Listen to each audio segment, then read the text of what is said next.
sunlight, so cold, sleep is nice. So tired, my eyes fight, they just wanna close back up tight. Get up, hoodie on, hard work at the crack of dawn. This life ain't for the weak ones, no, this life pure only for the strong. Feeling slow, shake it off, don't got time for negative thoughts. Red sight, got the dot, shoot my shot, I want the top. Never lost, got my block, know my story, I know my boss. I won't fight against the clock, time's a limited gift from God. One day I will have my victory, crush all my enemies so viciously.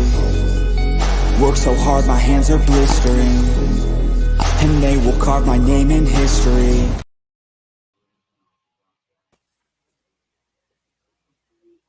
What's up, everybody? How's everyone doing this evening? Hope everyone's having a most excellent day. It is literally 9:16 in the evening, and it's time to party. I'm your co-host, Further AM, and leading off is AK in Next Shift, and we're here to literally talk nothing but the NFL, not just the Philadelphia Eagles, but all sides, 32 teams, and we're going to get it down. We got a lot of topics. There was a lot of news that came out this week, and not much, but there are some few things that we can get things discussed. And first thing I want to discuss is how are you doing, AK? How's everyone doing Next Shift? Doing good, man. Doing good. Definitely started raining today, but it's cleared up here tonight, and it's actually been pretty nice out, so can't complain. What's up. Next Shift? Yeah. I'm excited to hear to just not only, like you said, talk about football, but not talk about just the Eagles, but talk about football. So, what's up, Chad? What's up, Raphael? What's up, Blaze? Thanks, BLS. What's up? And Next Shift, you're literally 10 subs, less than 10 subs away from 200. Next Shift? Six away. Wow, Six dude. away? All right, dude, seriously. Get my boy to 6, or get my boy to 2. Get Randy. Give me the 6, yeah. Come on, Next Shift down below. We have the link. Love it. Either way it works. It's 200s. Just get you 6, or That's what's up. Yeah. Very cool, man. Very cool. So let's get right into it. And by the way, we're all live. How are you doing, man? Let's ask that question. How about you? How are you? Dude, Yeah, I'm saving up for the fucking Hardcore Sports Network super powerful PC or whatever. Next Tuesday, I'm buying the 4,000. I'm not even going to get to it because I'm going to get all nerdy and shit. Let's just stick to sports. But, dude, I'm doing fantastic. Great things are coming. We're going to have animation and all sorts of 3D stuff coming our way. And AK, you brought up this topic last week, and we didn't even get to it because we went on so long. Let's just start off with the NFL Eagles are actually rated right now number 1 in offensive line and defensive line. Randy, I'm going to lead off with you on this one since it's AK question. What do you think? Are we number 1 right now on the offensive line and defensive line? Last year, definitely for the defensive line. Right now, coming up this season, not last year. There's too many. There's some obviously guys that return, but we lost some guys, so I can't really say for me the defensive line. O-line, 100%. I disagree. I'm going to go right out that I don't think our offensive line. I'm actually kind of worried. We've lost some key pieces. Our defensive line, I have no problem with our defensive line. I think we've really done well with getting the Georgia players and to align with Fletcher Cox, and then we have Brandon Graham. I'm not worried about that, but I am worried about our offensive line. Concerned about Jalen Hurts keeping him 100% healthy. AK uncensored. What do you think? Hold on, I was not ready for this. Hold up. I gotta hold up. All right, I'm glad this topic came up today because what I heard yesterday. Now, what y'all are blowing me backwards though, because I was not expecting this shit. First off, what are you talking about? This is your question. Offensive line, of course we are number 1, bro. I don't give a fuck about depth. I don't give a shit about anything. One, you have Jeff fucking Stoutland as your offensive line coach. Okay. The best guy to do it. All right. We have seen Jeff Stoutland take Jordan Mailata, a guy to never play football in his entire life, and making an all-pro left tackle. Okay. We have seen him take average offensive linemen and make them all pros. Some even Hall of Famers. Okay, as long as you have a little bit, he can get something out of you. I'm not worried offensively, and I'm not worried defensively. Yes, we lost Javon Hargrave. We did lose 11 sacks. Aren't Okay. you worried about guards? That's what I'm concerned about. I know you're going to No. say centers and our I misread the tackles are question, by the fine. way. You can go on about Mulati, you can go about Lane Johnson, you can go about Kelsey. I'm talking about our guards. And that's what my focus and concern is. And that's why I don't think we're number one right now. Okay. And I'm concerned about that offensive line. Now prove me wrong on this. Are you worried or have any concern about that on our guards? Especially if one goes down, we're losing a big, huge depth right there on guards. Bro, listen, I get that we lost our guard, but it is Jeff fucking Stoutland, bro. These guys are going to be prepared. They're going to be good.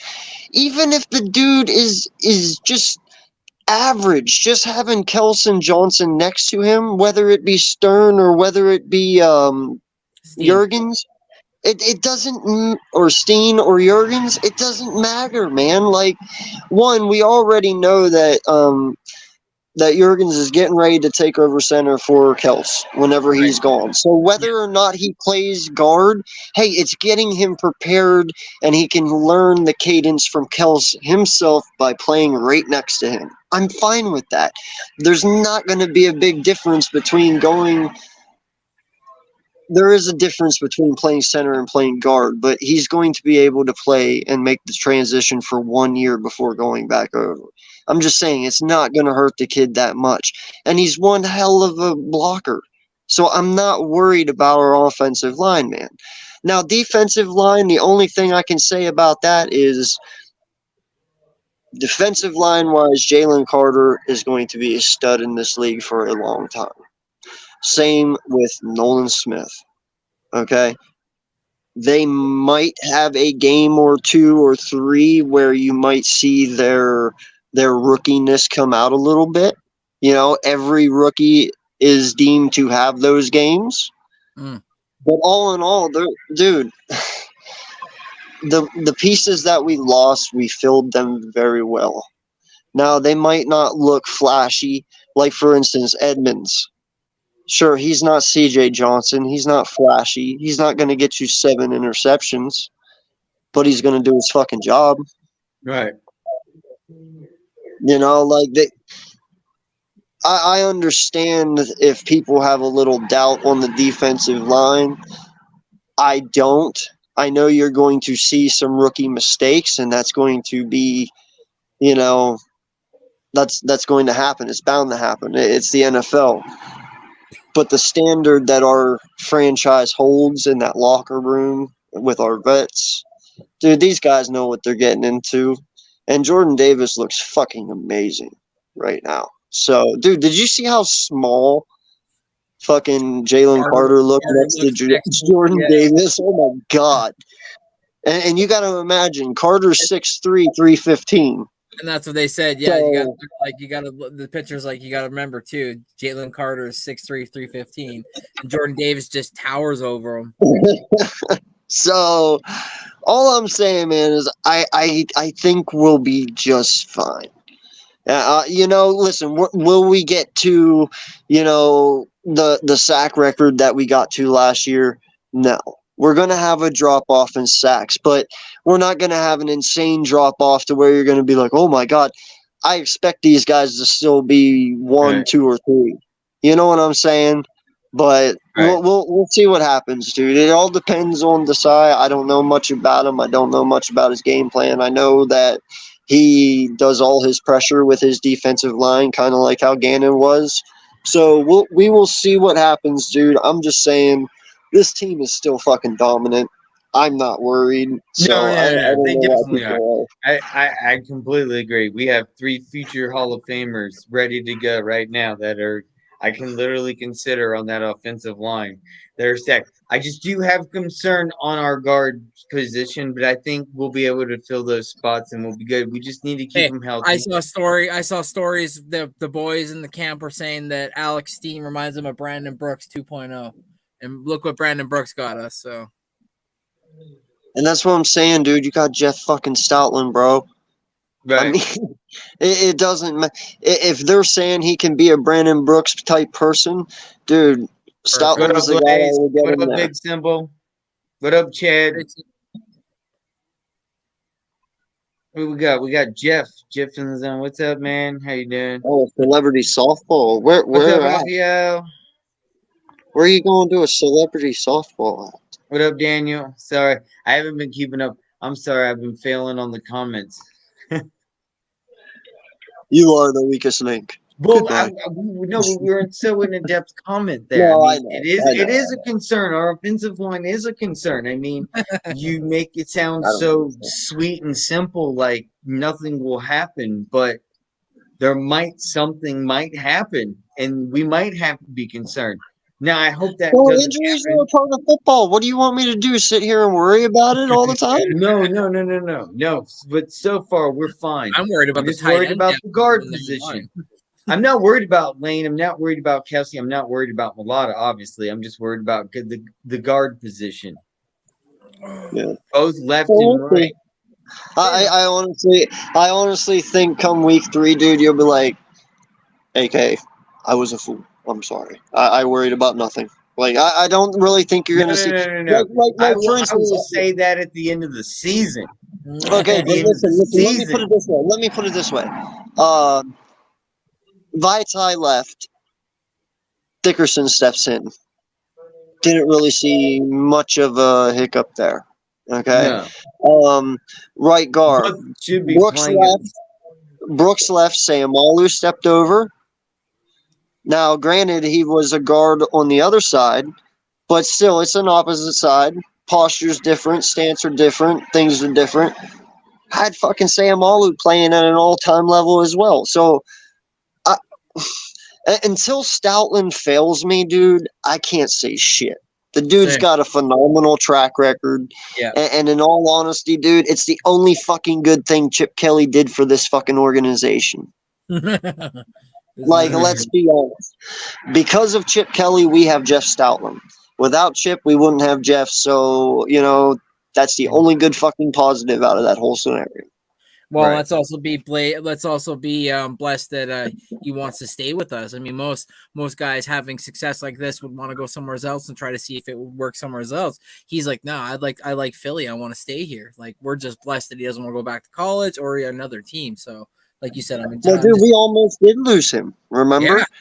But then we ended up paying. Dude, I think Jeff Stoutland gets paid head coach money, but it's well worth it as long as our offensive line continues. Dude, he can make more than the head coach. I don't give a fuck. As long as our offensive rumors that line he wanted to retire, and I didn't believe it. I was like, "Where's this coming from?" Dude, There was they paid him literally not to. last year. There was rumors that Coach Stoutland was going to retire. I Yeah, didn't no, believe dude, it. the Eagles paid him not to, pretty much. Like, yeah. They're like, why would you turn this bag down? Come on. what can we pay you to stay?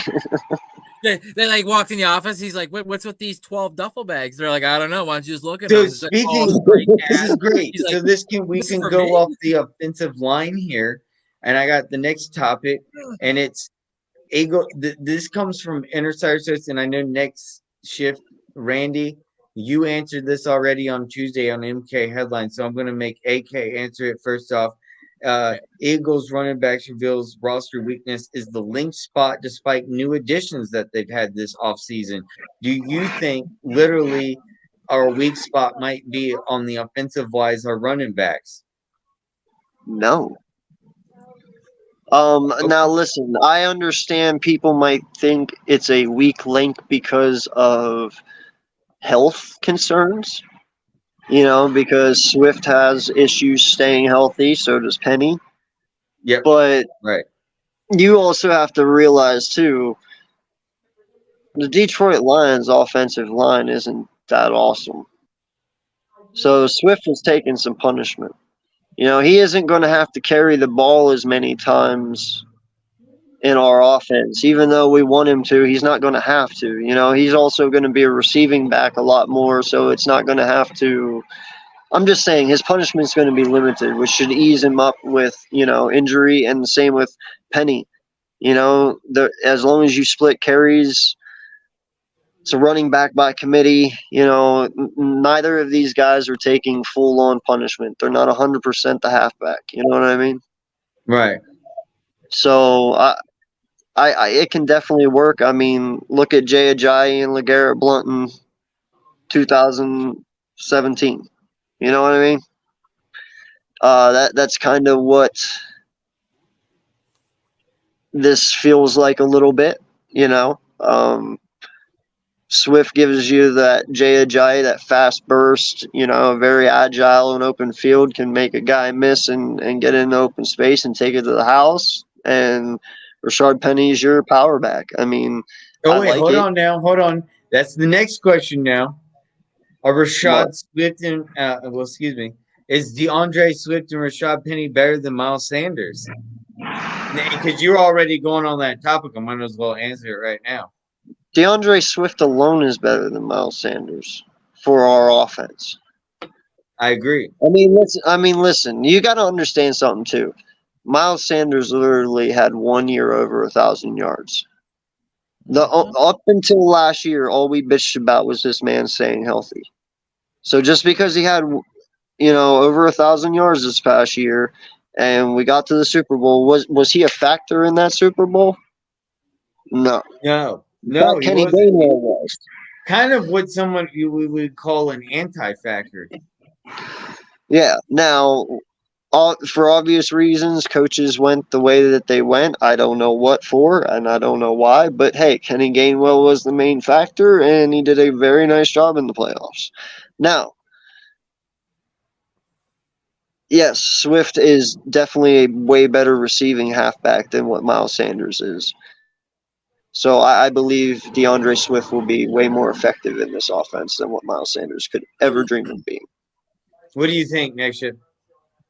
Yeah, other than 2019, Miles Sanders never put up more than 200 yards receiving on top of his rushing yards, because in 2019, he put up 509 receiving yards along with 818 rushing yards, which isn't too bad. But after that, he never eclipsed 500 again. So, and if you and like I was saying on Tuesday, if you put Swift with Penny behind this offensive line, like AK touched on, one, they're not going to take the punishment like normal running backs would, in an offensive line that's able to open up the holes that they're able to. And then when they see the open space, it's like, okay, now let's see what these defensive line or these linebackers and these corners are about, and they can make them dance. And next thing you know, it's all fun and games. But Swift is still,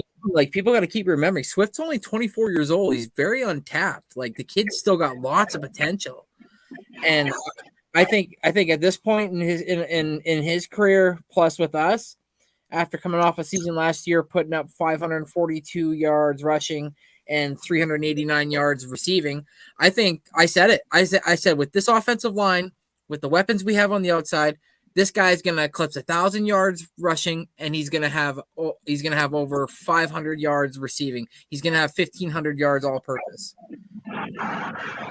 Yep, that's my next question. Is the Eagles running back Rashad Penny the most, overlooked offseason addition? Are we undervaluating this guy?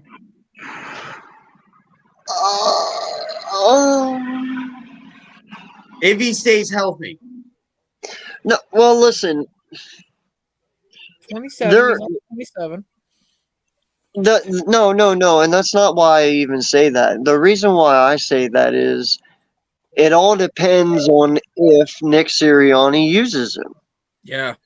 Like, in all honesty, man, how many times last year did we see Boston Scott get the ball inside the 6-yard line when we were like, why didn't Miles Sanders get that? Or Kenny Gainwell got it, or Miles got it, or this guy. Like, they always change out their halfbacks. Like, Is that going to be the time that Boston Scott's in there? Kenny Gainwell's in there? Or is Right. you know what I'm saying? So it's very hard to say. I think he's going to be a major. He should be a major factor inside the 10 because that is what Penny is built for. Okay. Now, whether or not Nick Sirianni chooses to use him that way is the only question. You know, because like I said, they always have had question marks there. There's times where we're like, you What's know, going on Miles here? Sanders should have it, but yet Kenny Gainwell or Boston Scott's getting it. So I don't know, man. That they're Well, I'll very say in iffy on that. defense. I'll say in defense in the Super Bowl, it was well deserved that Gainwell got the ball more because every time Right. Miles Sanders got the ball, he ran for the sidelines or went down. Where Gainwell was like, "No, I'm gonna like." No pause intended, but he's like, I'm gonna bang with these big boys and I'm gonna fight for these extra yards. And that showed us enough that we didn't need to re-sign him, that he can go get 6.5 mil per year from Carolina, and we can kind of recoup his loss with two other guys that can pretty much do a little bit better than what he does if they can stay healthy. And I think with Penny, he could be the biggest X factor if we use him. Like AK said, he could be the LeGarrette Blount on the 5-yard line where you just hand him the ball and you say, go get it, big dog. And he just powers through, right? So No, here's my point. Okay, Miles Sanders ended with 1,300 yards this past year, right? yeah. I am right. I on thought that, it was right? 1,400. Was it 14? Okay, I was being safe by saying 13. I didn't know the exact amount, I but think you. I okay. think you were just saying safe. I look up that Yeah, stat. and how many touchdowns did the man have? Oh, 1269. He had 1269. 1269. Okay, how many touchdowns did he okay. have? I thought it was 11. 11? All right, now this is my point.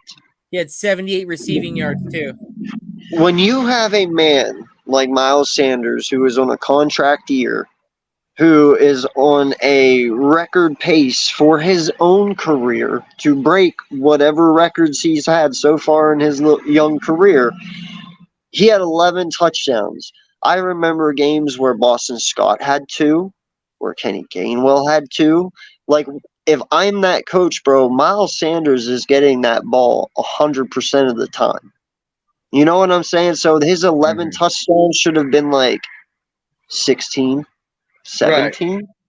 You know, that's what I'm saying. Like, I get the running back by committee, but when you also have a player the caliber of Miles Sanders, which I'm saying he's not, you know, Derrick Henry or you know, the Colts guy, Jonathan Taylor you know, but he is a very, very solid halfback in the NFL.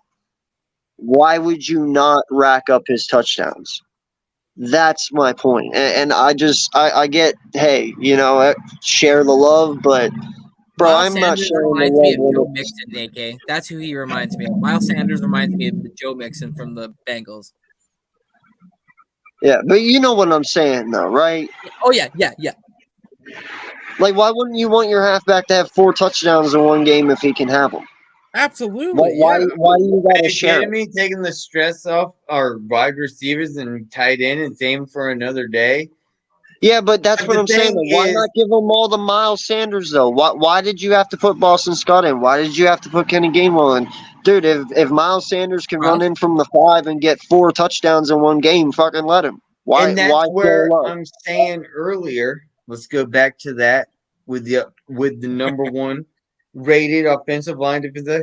That's why I don't think our number 1 offensive line, because I'm concerned about our guard position blocking and making those gaps and holes to get that run back. Now, I know we're going to be able to protect Jalen Hurts because Jalen Hurts is a scrambler. He's be able to get away and he'll be able to do his thing, and we'll be able to do okay with that. But I'm worried, like, how is our run game going to adapt? I think we're good on Kelsey, like you said, Lane Johnson and Mulata. But how are we going to work on the guards and to get open pockets to make sure that run is adaptable? Do you still think we're good, Randy? Next shift, what do you think? Yeah. Like I still think like I'm still gonna stand on what I said. I think we have the number 1 O-line because we have the best O-line coach. He puts our guys in the right spots. He obviously trains them well. He, like AK said, what human being played rugby and got turned into one of the best, if not the best, all-pro right. Was it right tackle? Yeah, right tackle. I know, 7th round pick, saving the Yeah. day. Yeah, man. What so a it's like cheap pick, crazy. 4-year Imagine- contract, and then we That's get why- the that's- best that's deal why on we're him not ever. scared. And then how he's allowed, even did you see in the offseason last year, we reduced his contract and he was even happy about it. That's why we're not scared further, is because like look what he's able to do with that. Now granted, Alex Steen was what, a 5th round or a 3rd round pick? So Right. like he has some meat on the bone. He has obviously the ability to turn into something. Now under Jeff Stoutland, who knows? He might be so good that they have to move him to like the left side or something, and then Landon Dickinson moves over to like who knows how it works out. But we got the best guy in the house, and he knows what he's doing, and that's Jeff Stoutland.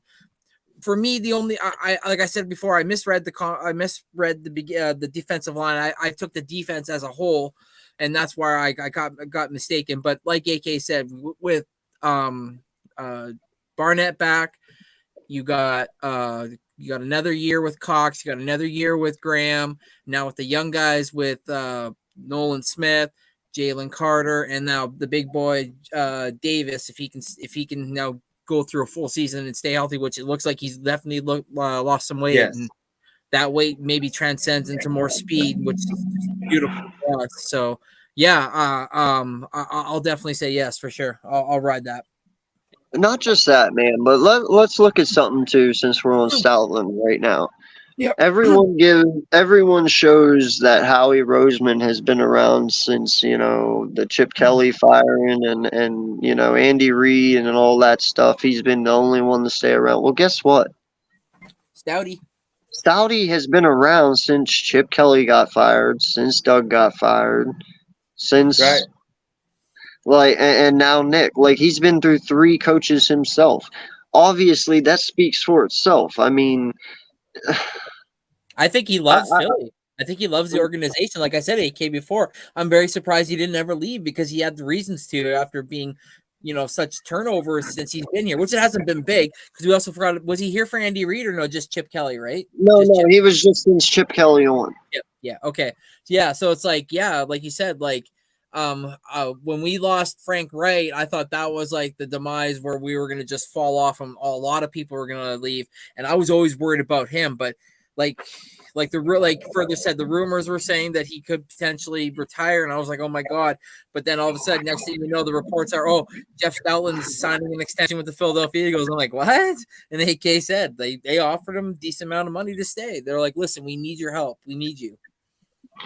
Oh yeah, dude. Without Stout, everything falls apart. We know that. That's what I'm worried about. I wish I'm hoping he's training somebody as a predecessor so that we could have Jeff Stout. Jason Kelsey. There we go. Jason Kelsey. That's been rumored for the past 2 years.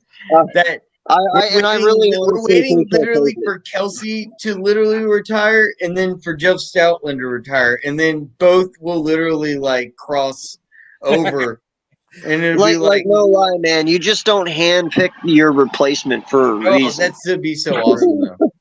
But Connor Barwin's there. We saw Connor Barwin. He was at the actual charity event for the Philadelphia Eagles. I thought it was awesome for the autism charity. Shout out to the Philadelphia, raising the #1 most amount of money in the NFL for any type of charity and especially autism, which is a great cause. And they had Jason Kelsey. Cool. They had Connor Barwin. They had Brandon Graham come out. I think who else was there? Kelsey's brother was there. Travis Kelsey was actually there. And they were actually serving up hot dogs and drinks. And I believe Jason Kelsey drank a beer. I think we all saw it. If you haven't seen it, it's on one of my shorts. You can watch it on my channel. I got it in my shorts where it looked like a very fun event. And they raised a lot of good money for a good cause. So shout out to the Philadelphia Eagles for raising, I believe, it was almost like $400 million for autism. It was around like 360 million, somewhere around there. That's crazy. I don't want to exaggerate, but it was somewhere around there. It was a juicy number. It was really great. I'm glad that Philadelphia raised so much money for charity for such a good cause. I will We're say raising money while Tom Brady's losing it. Oh, yes. Let's get into that. Go ahead, Randy. Randy was about to say something. Go ahead, bud.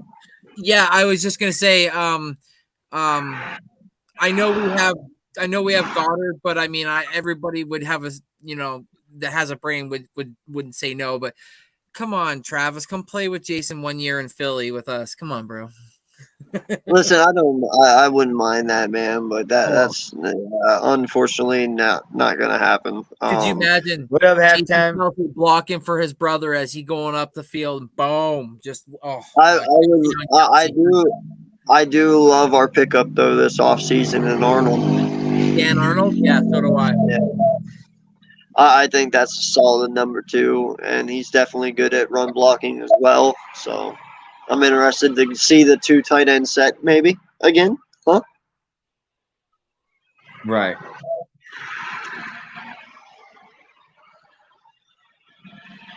So let's get to the next topic. And you were talking about Tom Brady. You Hey, hear I'm me? going to let you go off on this one. I don't know much knowledge about You it. hear me? Apparently, I read some information on it. Apparently, Tom Brady lost $32 million on some type of Bitcoin stock with ATK or something. I might be saying that wrong. I have no idea. You let me know what's going on with that right now.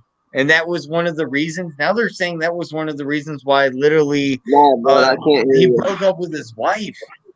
You can't hear me? Oh, there you are. I can hear. Now We I can hear you next year. Oh, okay. So tell me about that, AK. What's up with Tom Brady and Brady lost some Bitcoin? money. What's that? Bitcoin, Tom Brady. Excuse me? Yeah, no, I know probably just as much as you know further. I just read a little bit of it today. I'm not sure if it was like a scam or something, or if it was just, I'm not sure, but yeah, he definitely took a big, huge loss today. So Yeah. Oh, here it is. It's called Tom Brady. Oh yeah. Sued by Brady Patriots lost fan around who 30 lost million in 30,000 FTX. in stock. FTK. FTX. FTX. was it Yeah, 30,000 or 30 million? 30 million. 30 Yeah, I million. thought it was 30 million. Yeah. Last year, many athletes and sports personalities got involved in advertising for the cryptocurrency company FTX. Wow, so not just They made 20 million off of it. Wow. Of the ad campaign for them on the commercial, but they lost 30K. Well, boo-hoo, that's not a big deal. No, but that sucks when Tom Brady woke up this morning and realized he lost $30 million. Not really. He's got so much money. That's like nothing to him. He doesn't even probably pay that much income tax. Well, I guess so. He I lives mean, he's in not playing Florida. football We all know anymore. he lives in Florida. He doesn't pay state income tax. They're not dating. Thank God. Still, I wouldn't want to lose $30 million. I don't give a shit how no. rich I am. No, definitely not. But That would he's suck, got man. enough money. He's totally Let's talk Tom Brady. well off. Oh, and here we'll talk about the next topic. This is a great topic. Hopkins came out today and said that he has no plans of retiring till the age of 37. He said last year he was on literally a route to get over 1,200 yards wide receiving, but unfortunately he got injured. Did not happen. What do you guys think about that? And why isn't New England getting him? There's rumors of them really very much interested. Where do you think Hopkins might go? Do you think Hopkins might skip a season and nobody might pick him? What do you think? Who wants Go to ahead, take over? Randy. Go ahead, Randy. Or not, maybe. I just think, I'll be honest with you, I think he's asking too much. And the teams that already are available that he's asking to go to, like you said, AK, because I know you're going to go off of this, is that he wants to go to a super winning or playoff contingency team that might win a Super Bowl or a ring. And he's not going to get that because teams that already now are contingencies already have wide receivers that are available, and he would have to sit the bench. I mean, the only way for him to get on a team is he would have to cut literally what he's considering to get. It would be a huge pay cut, sadly, because he literally wants to change teams at the worst team at the wrong time. Yeah. No, oh, go ahead, Randy. I didn't know you were back. Go ahead, bud. I hear you. Sorry, my mic's fucking acting up. Yeah. He also said in that article as well, though, if he doesn't average 1,000 yards a season, that's when he's gonna hang it up. He said last year he was on pace for, like, I think it was like 13, or like you said, 1,250, 1,300 yards. So he's like, I'm still a prime wide receiver in this league. So it's like, again, what does he want? Does he want money, or does he want to win a championship? So at this point, it's like you gotta base the market. And I understand what his numbers are, and I get it, but at this point, this is the mismarket communication. I think, Randy, what you're going off with, and I completely agree. It's one guy saying something, which is the player, and then one person, which is his agent, saying another.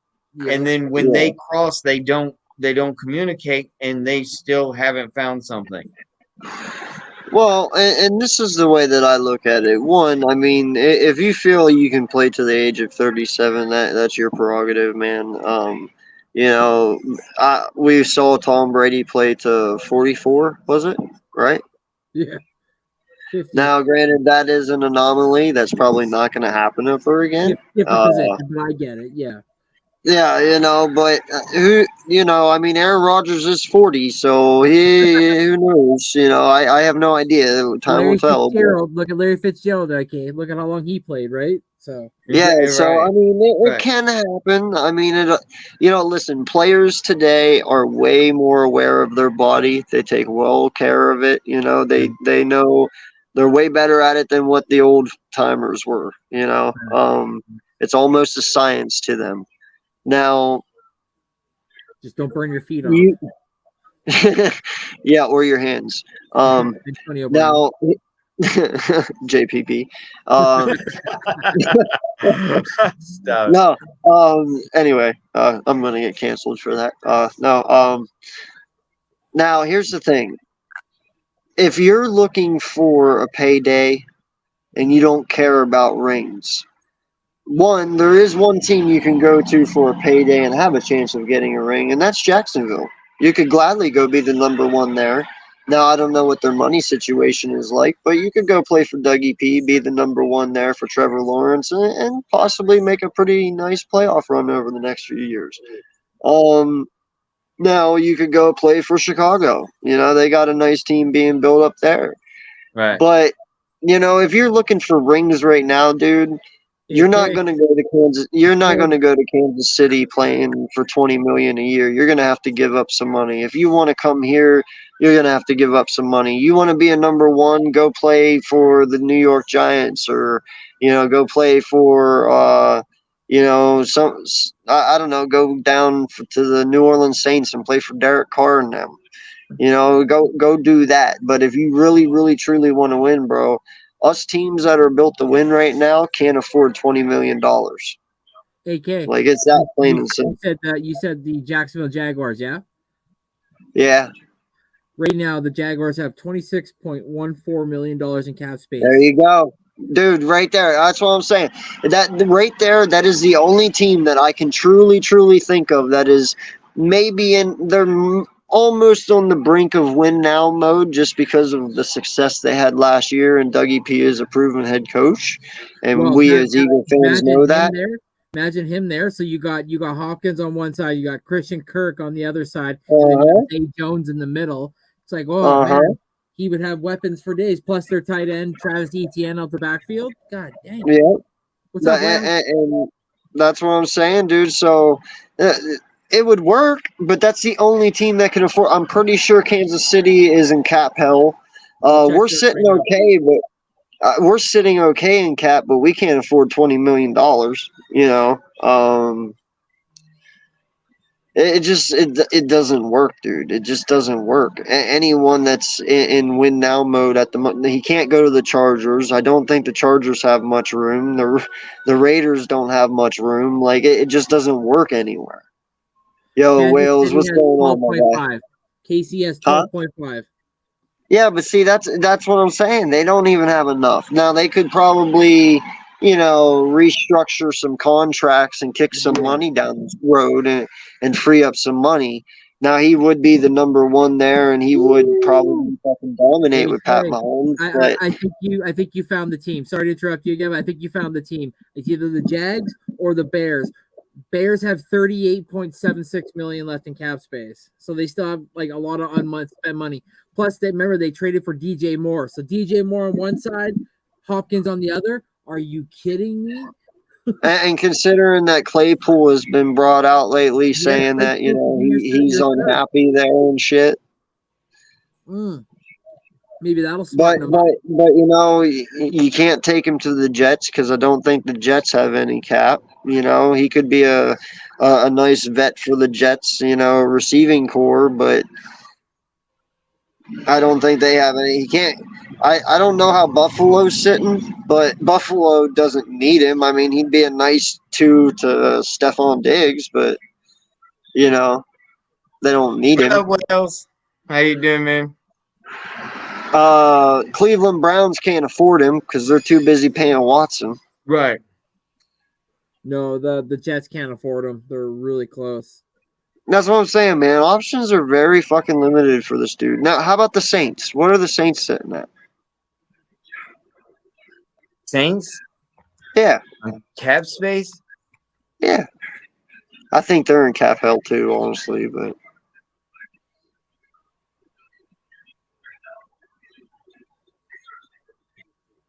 what the hell? Oh, cap space. They have 14 mil. Yeah. Well, see, I mean that's kind of cap hell.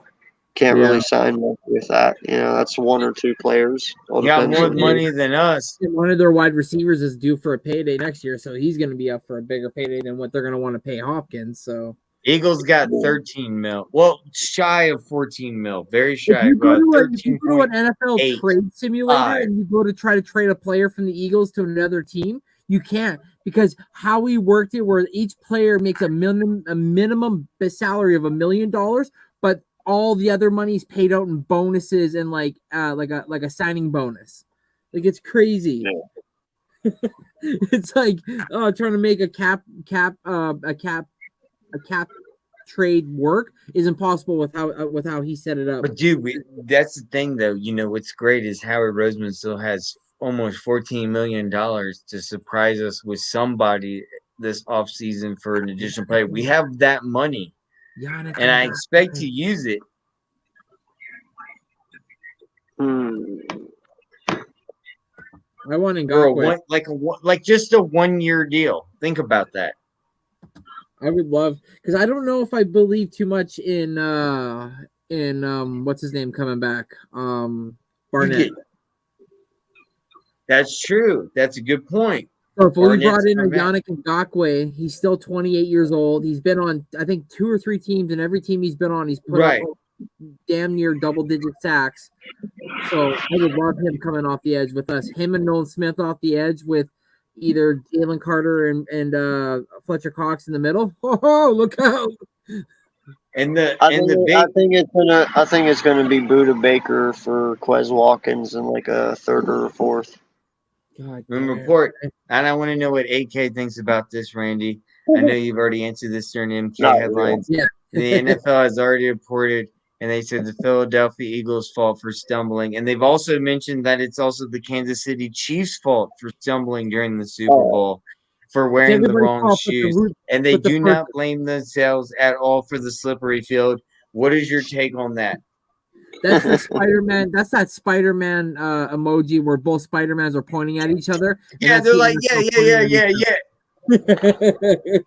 It's the NFL. Where is that? Because they're here pointing fingers at everybody but themselves. They're the ones that hired up the Turf God. Get the fuck out of here! It's every. Oh yeah. So then, how come it was reported that every team, some players on some teams, both teams changed their cleats up to 3 to 4 times. So, but yeah, but I digress. Okay. Shut up. I hate Roger Goodell. He's a homo. So, I loved how you ended that. I did too. That's speechless right now. Listen, man. First off, Next shift, you kill me, dude. Everyone, right now, hold up. Next shift is fucking how many subs away? 6 subs away. I'm sure you're closer to that, dude. Make sure you go to next shift. He's literally less than 6 subs away from 200. If y'all could go over there to next shift, Randy, and make sure you just give a sub because he's only 6 away from 200, dude. Shout out to you, dude. I'm 5 away. You're great, dude. show our Canadian brother some love. Thank you. That's right. But no, listen, man. First off, when I saw that shit, I immediately messaged Mitch. I was like, first off, shame on Roger Goodell, dude. Do you know how much money the NFL brought in last year, bro? Like, just off the top of your head, do you guys know how much money they made? Without looking, Don't look it up. Just do you know? Yeah. I'll tell you. Yeah, for me, I'm gonna say what? 500 million? You're cute. Not even close, yeah. No. Well, how about you, buddy? How about you further? How much do you think the NFL made annually last year? Yeah. Now How much do you think further? And I know you probably Googled it already. I'm just going to tell you guys. No, my hands are clear. Okay, what? It's in the billions. It has to be about 2.5 billion. No. They made $18 billion last year. If you combine if you combine the NBA and the NHL last year, they made $14 billion together. Okay. And the NFL No, listen, I'm getting to a point here, okay? I just want to say something. You as the NFL made $18 billion off of us as fans last year with ticket revenue, merchandise, all that shit. Out of that $18 billion, you paid $800,000 for a fucking field. Now, if I'm not mistaken, this fucking shit was painted on a turf field, right? From what I stand corrected, Right. Like there was shit painted on a turf. Now, Arizona already has been known for fucking shitty quality, you know? But I already said it's a shame that the NFL won. You had 2 weeks to prepare for this game. You couldn't test that fucking field ahead of time and know that quality of field was really fucking shitty and make corrections to it before they played the biggest game of their lives. Not only was it unfair to us, it was unfair to Kansas City. You know, and you saw the wheelbarrow fulls of fucking cleats that were on the sidelines on both sides because everyone was trying to find some way, somehow to find some grip. And then you turn around and you point fingers at us as fan bases and us as franchises and say, we didn't make the proper cleats. And that is why we didn't fucking, we didn't have grip because we didn't have the proper cleats.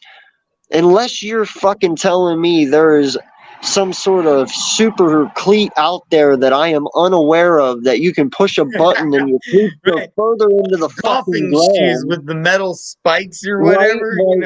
Like I don't know what the fuck you want me to tell you, bro, but shame on you, dude, for blaming that shit on us. Absolutely. That is the biggest game of the year. I expect fields like that during the regular season. But whenever you make people pay millions and millions of fucking dollars for 30 seconds, millions and millions of dollars for 30-second fucking Super Bowl commercials, and you put out a field like that, it's and you put out a field like that per 30 seconds. It's fucking ridiculous. That's all I'm saying, man. Fuck you. Now, and I'm going to go off of that and you could have literally gone about it a different way and said, look, we'll investigate the situation. We'll see what maybe might have caused this and then talked about it another day and analyzed it instead of just jumping the gun and just accusing somebody from other things, because we took both sides, and both the Kansas City Chiefs and both the Philadelphia Eagles both said the field was completely terrible and they were slipping and sliding. It wasn't just one side saying it because they lost. It was both sides, and they were both playing terribly on defense because they were sliding around. And them to just literally just shoo it off saying that, oh, it's just the Chiefs and the Eagles, it's just their shoes, they just were wearing some, and not saying something more proper like saying we need to investigate the situation, maybe look into it thoroughly. It sounds like there might have been a problem, and we'll make sure that next year this type of situation doesn't happen. Instead, they just point the finger and blame. And I think Not any just that, NFL man, but fan, that stupid any NFL fan, no matter what team, if they were in the Super Bowl, would have literally been like, that's a bunch of crowd of shit. And they should literally take blame and just at least take the investigation purposes and find out what really happened. Dude, and not just that, but he can take his shitty little fucking comb over and shove it right up his candy ass, man. Because you know what? You sit there and you fucking point the finger at us and you fucking blame us for not having the proper cleats and all that shit. So we're the ones out there sacrificing our fucking players' careers for your shitty fucking field. Go fuck yourself, bro. Not only did you put my players' careers on the line with that shitty fucking field that you gave us, but you put Kansas City's fucking team on the line. Pat Mahomes, Kels, all them dudes' careers on the line. And then you turn around and you smack us in the face and blame us for it? Fuck you, dude. Seriously. That is the utmost disrespect. That shows me right there, you don't fucking care about these players at all, bro. It is only about the fucking money. And we saw Mahomes get injured, man. I was actually like, dude, no, I wanted Mahomes to come back because we all saw him get injured in that first half where he got nailed by Riddick. Literally was limping off the field, and it looked like he wasn't even going to come back the second half. And unfortunately, I don't know what they did in the halftime. I guess conspiracy theory saying he took a shot or whatever and came back. But I'm not even going to go on that level. I'm just saying I'm glad he came back and he was healthy and stuff and beat us. But it was a concern. Like the field was so slippery. Literally, players were getting injured. Quarterbacks were getting injured. No, dude, and that's what I'm saying, man. It's fucking stupid. What's up, platform? You know, it's really fucking stupid. Like, you can't sit there and say all year long. Hold on, real quick. Shout out to Platform Chat. If you haven't checked out Platform 246, has the most awesome YouTube channel. Does some great content on sports content. Shout out to you, Platform 246. You are the shit. Make sure you go and check him out on his YouTube channel. He's doing some great stuff over there to Platinum. I love his content. He's doing some. I'm sorry for ruining your take there, uncensored. But no, you're good, dude. And by the way, you can still call me. I gotta give respect. No worries, man. Platform, you deserve it, dude. You're awesome, dude. I love your content. You put out some really good stuff. Keep it up, bro. Keep it up. And by the way, dude, you can still call me AK. It's cool. I'll call you okay. But I like uncensored because we're letting it loose right now. It's Friday night. I'm still AK. We're Friday night. We're letting it all out, dude. I'm like, it's Friday night. Everybody wants to party, dude. Let's fucking chill. Well, no, dude. It pisses me off because you sit there. And all you hear all year long is, it's always about player safety. It's all about these players and this and that. And then this offseason, you take the fucking kick return and punt return and you make those changes and shit. And it's about player safety. But then you give me a fucking field like that on the biggest game of the biggest stage of them all that everyone around the fucking world watches. That's what you fucking give me? Dude, shame on you. And then you turn around and you fucking blame it on us. Like, dude, we're not the ones that paid for the field. We're not the ones that keep the maintenance on the field. Like, you can't dude, that shit really fucking irritates me, bro. That right there, it shows me it's not about player safety, dude. As much as you preach about it year in and year out, you would never produce a field like that if you cared about these players' safety. You wouldn't. Plus, sidebar for anybody that doesn't know this, the guy that designed that field and put it together, he's a secret Kansas City Chiefs fan. So for all you people out there that are wondering if there was something up, there you go. And make sure, I just want to let you know, we are each all live on separate channels, and Next Shift Randy only needs what, 6 more subs literally to get to 200. So make sure not only to hit that like button on Next Shift Randy, but he's literally so close to getting 200 subs. And literally half that, you're on your way to 600. I'm on my way to 700. We're all live right now. If you could drop that like, sharing is caring. It spreads the word. We all get involved. We get a big community. So, but most importantly, get Next Shift Handy 200 subs. Let's go. 4 more. Thank you, Drew Johnson, for subbing up to the Next Shift Express. You are now a proud member, my friend. Welcome aboard. Thank you, man. And we just found out, what's crazy is apparently YouTube now, you only have to have, 500 subs now and 3,000 watch hours. So I've already hit the mark. New eligibility is now 500 subscribers. You need to I've officially hit the mark, gentlemen. 3 video uploads and or 3,000 watch hours or 3 million short views. So make sure you go watch Next Shift and fucking AK, because I've already hit the mark. I'm getting monetized. I'm good to go. Thank you. If it wasn't for you all, I'm getting monetized, you all. I'm doing good. Just make sure you hit up AK over here and watch him. And make sure you watch Next Shift. Get him watch hours and like and sub, because he's almost at 200. Thank you. All my money's going back into my channel, man. I'm just going to make my channel so much better. Oh, let's get on to the next topic. This is a good one. Look, Mulata got married. Mulata, Jordan Mulata, the offshore guy that does rugby, officially got married, sung a beautiful serenade with his wife. Not much to talk about that, but congratulations to Jordan Mulata for the left tackle. Congratulations, man. I don't really go much of PFF, but PFF saying that Philadelphia is one of the NFL's has the very best secondaries. Jordan Slade, Maddox. I want to say something though about my secondary. I'm a little worried, not worried, but I'm a little pause for concern as to why Keely Ringo hasn't signed his contract yet. I am. Oh, well, it's not yet. There's been players like Collada who signed at the end of July. So they have until the end of July.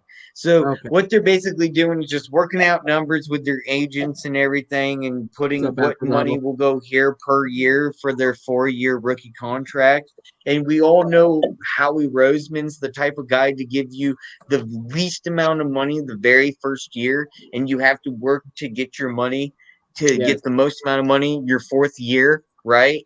And so that he's trying to push the money to get the most amount of money he can his very first year, which Howie Roseman's he's going to probably put his foot down. We know him in the contract negotiation. So, but he has to sign.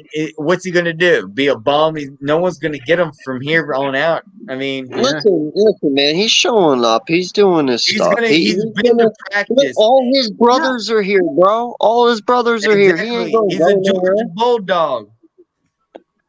Yeah, he's just listen, man. I think he's just a Canadian in me. It's just a Canadian. Don't mind. It's just a Canadian in me. I'm always have a cause for concern. Unless I see the dotted line, I'm always like, "What's going on, boys?" No, it's good, man. I get it. And listen, to me, it's like it should be a no-brainer. But obviously, in his eyes, man, he's holding out for some reason. But listen, in the end of the day, I know. In the end of the day, I know he's going to be playing for us, so I'm not worried about it. Fuck the Gators. Fuck the Florida Gators. First round pick. I know that. So fuck the Florida Gators. I hate Florida Gators. I hate Florida. I hate the Seminoles. I hate the Gators. I hate Miami U. The Go Georgia Bulldogs. Yeah, number 1. Like they're all sitting in the back. They're all Fuck the eating gator Bulldogs, go sandwiches. Oregon Ducks, go Ducks. No, that is one thing about Georgia, man. They definitely know how to develop players, man. Holy shit. I can't stand Florida in any Florida except for UFC or the team that had the Alabama Auburn coach that now is in Florida.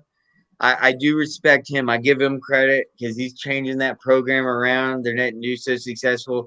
I can't believe Auburn let him go. But that's the thing. That's what SEC does. The college team, if you start having a losing streak in the SEC, the SEC, they will fire your ass so quickly and replace you. Nick Saban started losing for like Alabama. They will literally probably just be like, look, we're not going to fire you, but just time to retire you. And that's the way the SEC is because they're so dominant, and especially in football. Like, that's their money. That's where it comes from. All that advertisement revenue comes from, and especially get money into the schools. I'm a huge college sports fan. Yeah, see, Not just that's football, something, like man. all around, even baseball and wrestling and softball and baseball and Hookers and oh. There's no strip clubs, No. unfortunately, Randy. I wish there was. I would have hit them up like Motley Crue. Like on No, in Sunset all Strip honesty, in man, LA. I have never really been that big into knowing all of college football. I've been a Penn State fan most of my life. Don't really watch college football anymore, but you know, it's deep, bro. There's And a this lot is of where I was things. going to ask you a question. Deion Sanders is now a college coach for the Colorado team, love which it. like there's been rumor like that Colorado roster is like half the team is left because of Deion Sanders is now head coach. He's been so hard on him. He's expected to add literally ex-New York Giants coach Pat Schumer to the Colorado staff. Further, he's not hard on them. Let's just get it real. These kids are in their feelings, and they use the transfer portal as a way out. Just because he's true and he's honest, and I don't think a lot of kids like I that. agree. They're He's trying to expected make as a winning 5-star team. or as a 4-star, you're expected to be given something. That's not how it works, buddy. You got to work. And Colorado doesn't have 4 stars, Randy. I don't think they have many 3 stars either. Yeah, Well, yeah. But here's the thing, though, man. If Deion Sanders shows up to my fucking school and he is my head coach, I don't give a fuck what kind of star I am, bro. I'm shutting the fuck up and I'm listening. That's what I'm saying. You could turn immediately from some 2-star to a 4-star if you just learn from Deion Sanders and work really hard. You could do something in college, improve yourself, make it to the NFL. Anyone has a chance. Yeah. No, you'd be stupid. You'd be stupid not to, bro. I mean, Look dude, at Roethlisberger. Let me just say something real quick. Look at Roethlisberger, what the Steelers quarterback. He wasn't some nationally known quarterback. No one ever heard of him. He literally came from a small-time school. No one ever heard of. And look at what Roethlisberger did. Turned the Steelers around. Got a Super Bowl. Look at what Aaron Rodgers did. I mean, yeah, he was he was in that Stanford and did what he did and had a good season, but it wasn't that great of a team he had.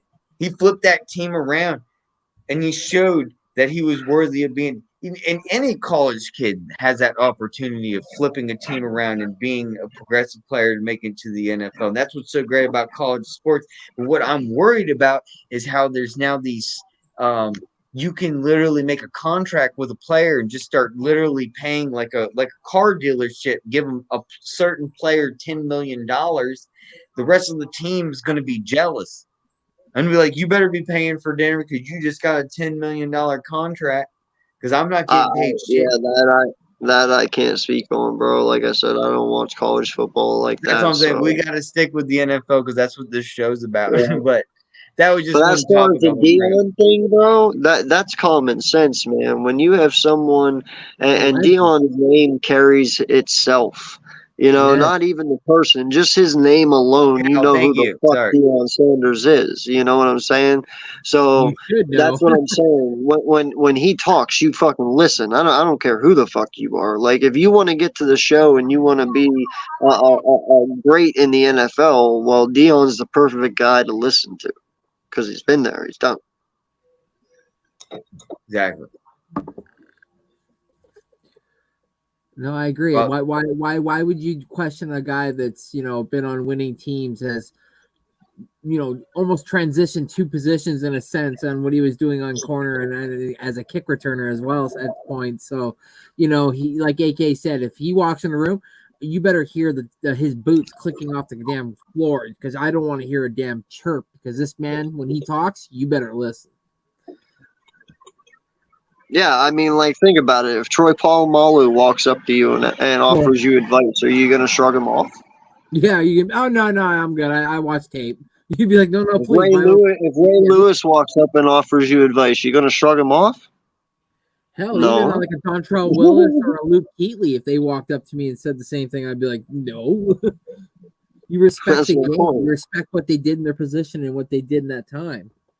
Josh Pedersen, son of Jaguars head coach Yeah. Doug Pedersen, Yeah, he signs an signed with his NFL dad. contract. Yeah, no, I saw that, man. I love it. That's That's funny. that's awesome. Good for I him. think Yeah. it's awesome. Doug Peterson Jr. Now, you know, I always thought there was a family thing. You know, I don't know. I'm interested to see how it works out, man. Yeah. It's gonna be cool. Wow, check this out. Ex-Saints running back Mark Ingram joins Fox Sports as a college football analyst this season. That officially Who? means he's retired. Mark Ingram, Oh, Saints That's running back Mark Ingram mhm. Yep. Yeah. is wow. joining Fox Sports as a college football analyst for I Fox love Sports. it. I love his. I love that. I do too. I really do. I think that's awesome. Anytime We you need got more of that. interviewed, or anytime he was on, like, when like the Saints won that one year and they got to eat the leg, I believe he was there eating one, and he was like so comical. He was a pretty funny guy, so he's gonna bring a different side because he knows the running back market and like what it's like to be with like an offensive line and whatnot. So I'm excited about that. Yeah. And then I don't know. I'm sure you heard former Pro Bowler punter Kevin Huber decides to retire after 14 seasons with the Bengals franchise, setting records with the Bengals franchise records. After 14 seasons, he's decided to retire. Kevin Huber is gone from the Bengals. Oh shoot! Well, happy retirement, Kevin. Yeah, enjoy it. And now here's my thing. Does anybody remember Devin Allen? Yes, I do.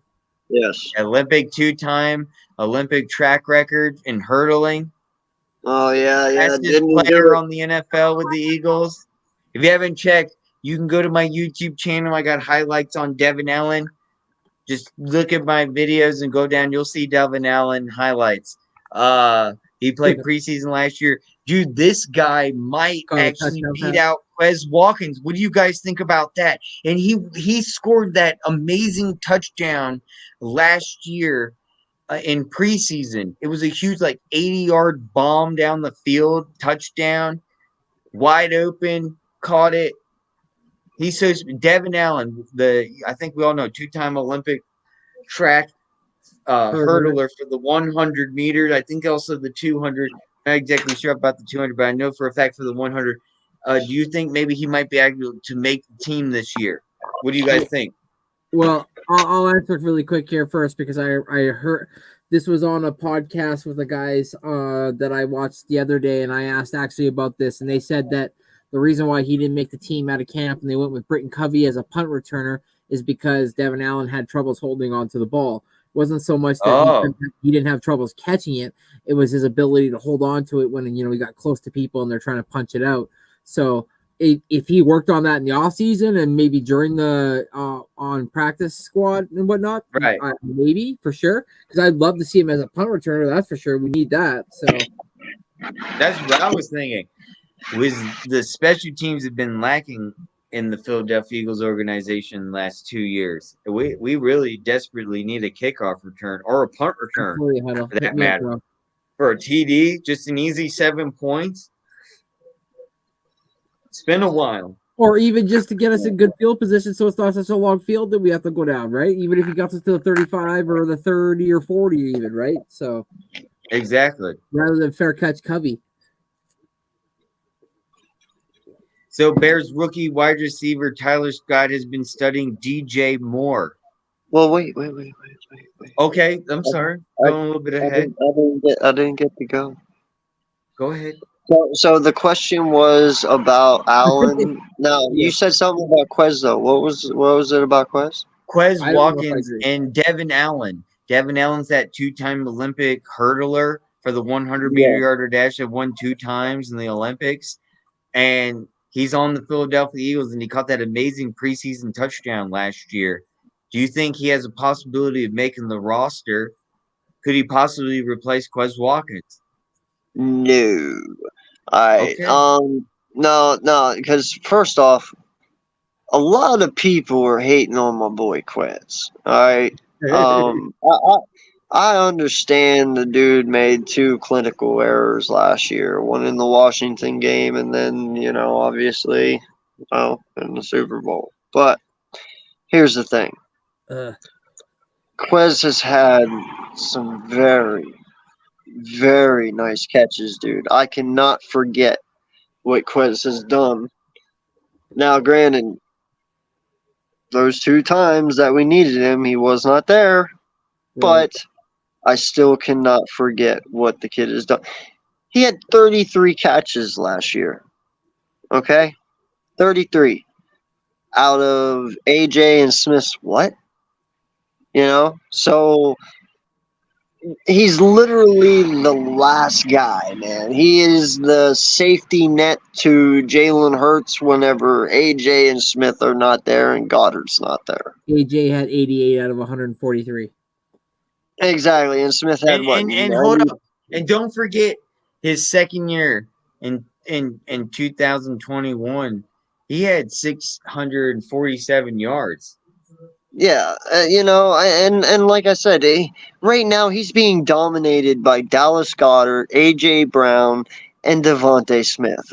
And now he's gonna have to also compete with freaking oh shit, why the fuck Swift? Because Swift is gonna now take some catches away because he is a receiving halfback. So this guy's already limited in what we ask him to do because, like I said, he is technically the 5th option. When Jalen's scrambling and he has no one to go to, like that, Quez is that guy. He's made some fabulous sideline catches. He's made some nice back shoulder catches.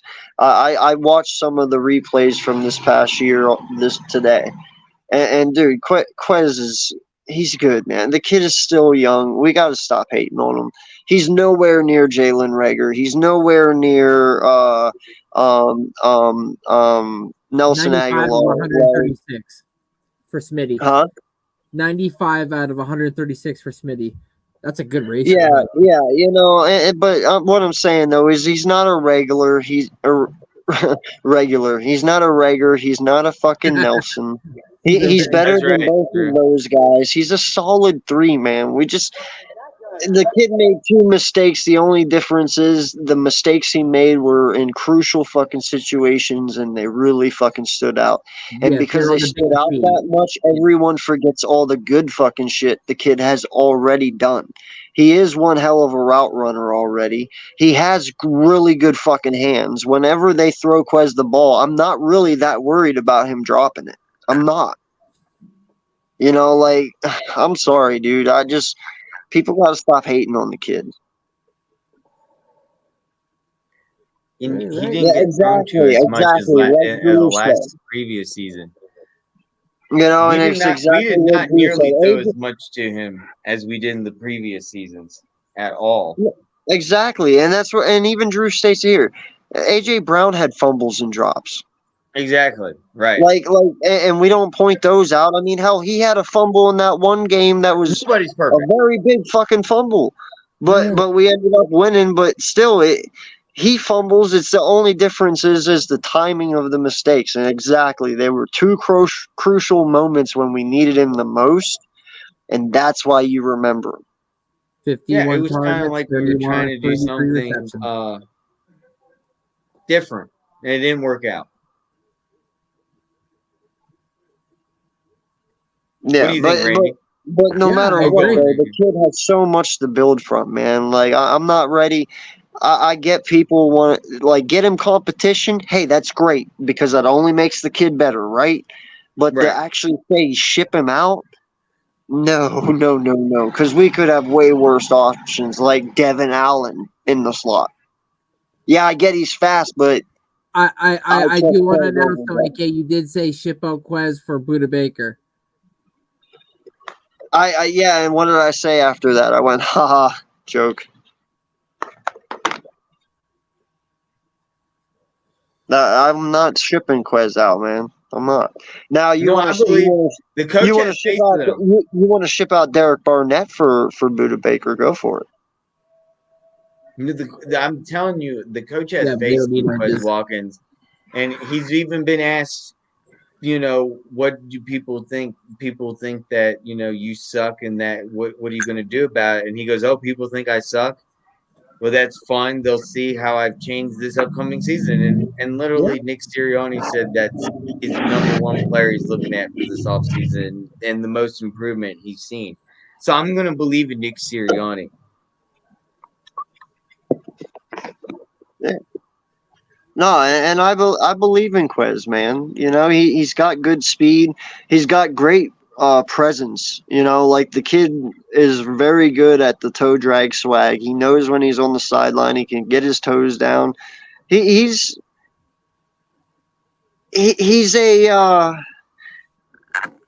he gives me Devontae Smith vibes, just not as good. You know what I mean?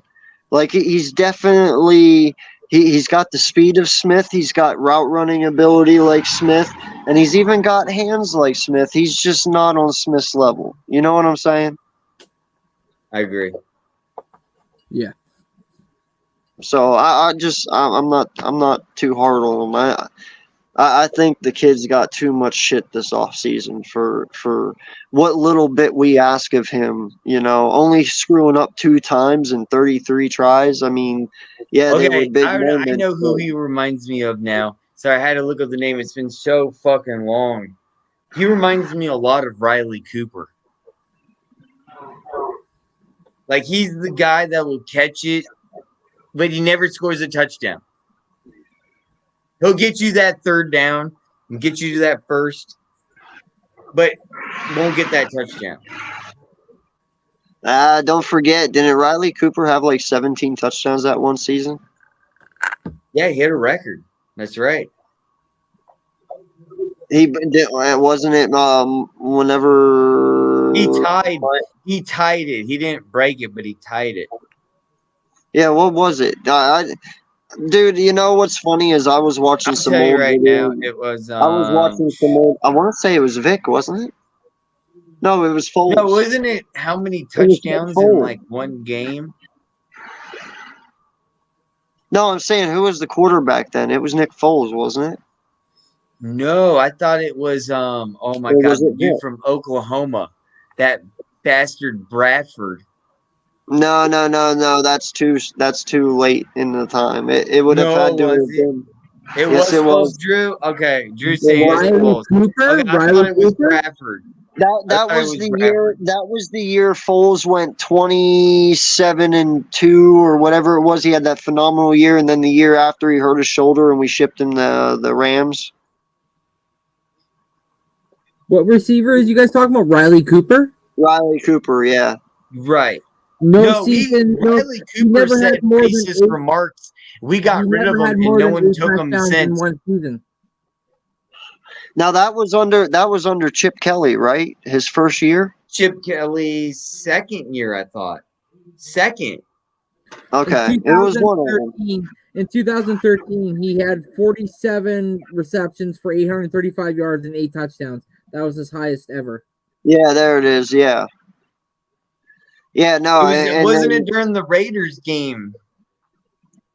He was. Yeah, he had like 4 touchdowns or 3 touchdowns, something like that. That was because of Foles. Yeah. Yeah, no, it was Foles because that was the Raiders game. That was the game Foles had 7 touchdowns. That was a great fun game. Or was it 6? That was the same day that I miss Connor Barwin. I used to call him the Terminator. I was like, dude, watch out for Connor Barwin. When in doubt, that motherfucker will get you. He's coming for you. And then we had Brent Selleck. God, that was great. Chad Lewis, I miss him too. Anyway, what were we talking about? We were talking about Riley Cooper, but no, I was comparing him to Quez Watkins. I said he reminds me of Quez Watkins. What do you think? No?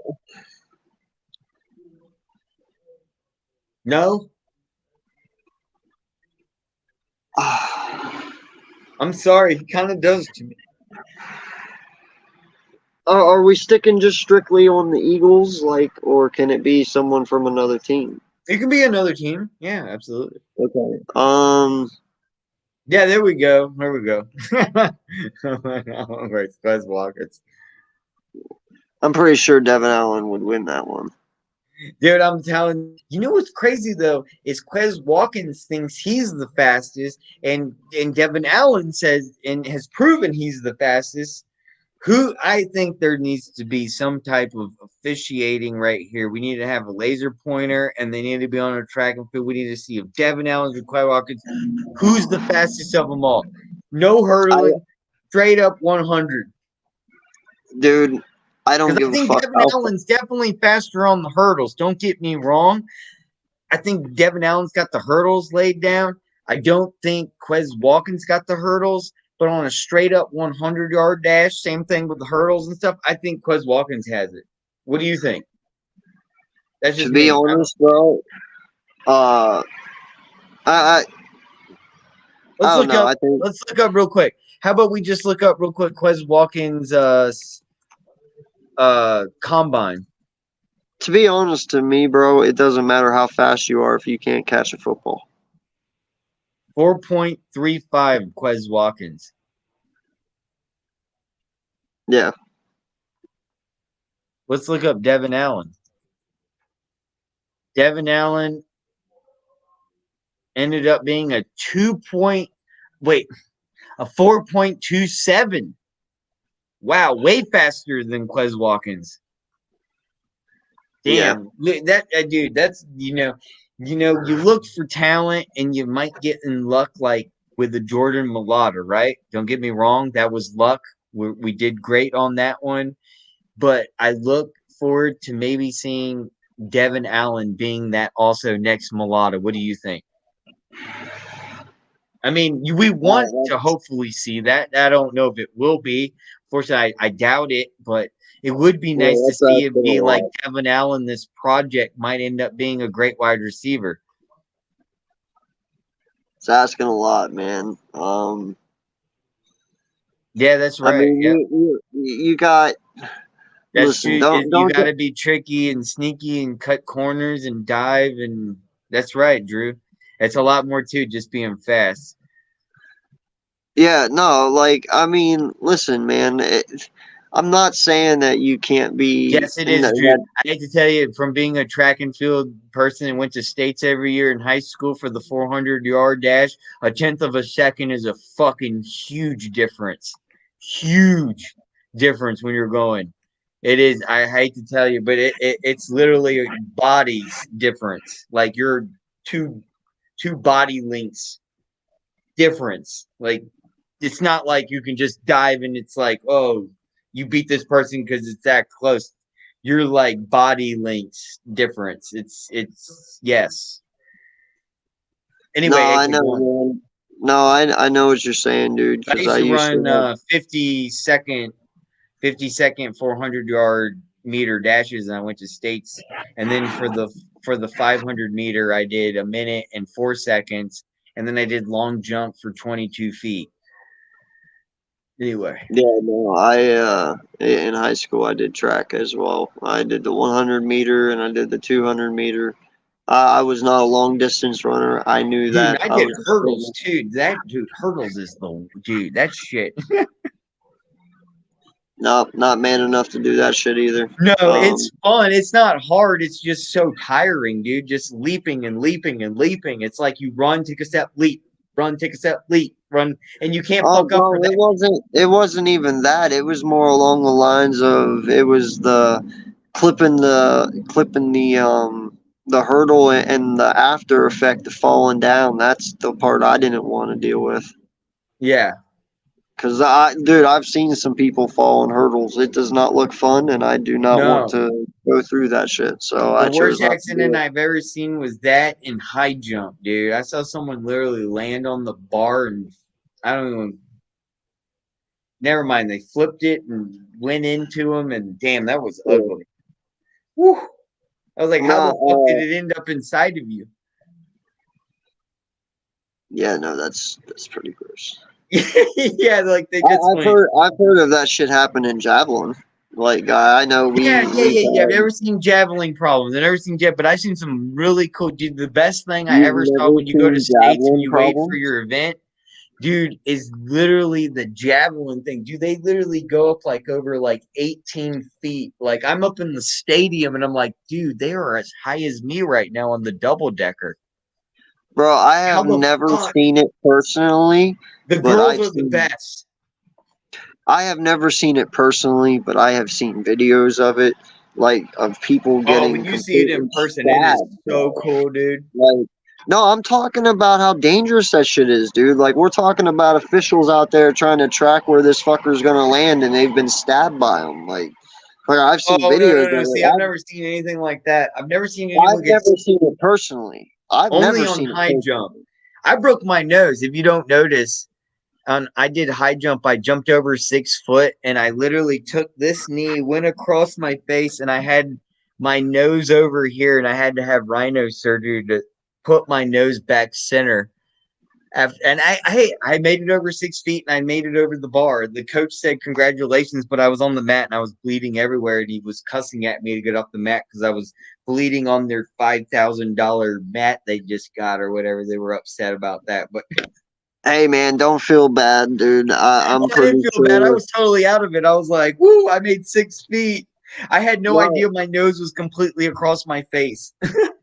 it's not even that, dude. I'm talking about the fact that I've kicked myself in the nose before with my kneecap. I think mine was in basketball, though, actually. I went up for a layup and I landed awkwardly. And when I came down, I went to brace for the landing and my face went right into my fucking kneecap. So I'm pretty sure I've definitely knocked my own self a little silly before. Like, I think it's happened to everyone who's played sports once or Right. twice. No, that shit sucks though too, man. Because it's like I always go back to that Jim Carrey moment in Liar Liar when he's in the bathroom beating the shit out of himself. Yes. Yeah, that's what that feels like. Like everyone's looking at you and it's like I'm beating my ass, damn I.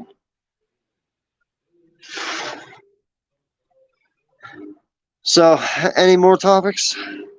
No, man, I can't think of any more. Uh, Very slow this past week and the next week because yeah, of it's very slow, dude. them being We on gotta wait break. till the end of July when the training camp comes over, where it's mandatory training camp, and that's where my next question it's for you. Is we talked about it a little bit last week. What do you think about the sports gambling? Oh man, no, dude. They're gonna get to the point here where they're not gonna have anyone on the field because they're gonna be suspending everyone for stupid shit. I mean, Everyone. I don't know, man. I told you last week and I stand by it.